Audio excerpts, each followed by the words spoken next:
मचियारी report अजीज गुल खैबर मौसमियात खाते पारां सिंधंदड़ तेज़ बरसातुनि जी अॻकथी बाद डिप्टी कमिश्नर मटियारी लाल ॾिनो मंगी जी सदारत हेठि लाॻापियल इदारनि जे अमलदारनि जी आला गॾिजाणी थी,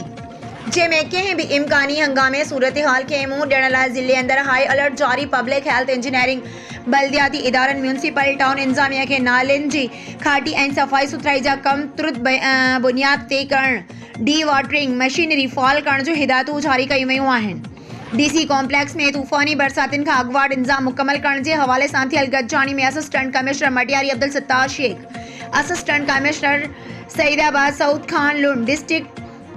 health officer Iqbal Jagirani, XEN public health Mohsin Soomro, town officer ऐं ॿियनि शिरकत कई। डिप्टी कमिश्नर लाल ॾिनो मंगी पब्लिक हेल्थ इंजीनियरिंग आबपाशी खाते सिहत तालीम HESCO livestock fisheries social welfare ऐं ॿियनि खातनि जे अमलदारनि खे डिप्टी कमिश्नर ऑफिस सां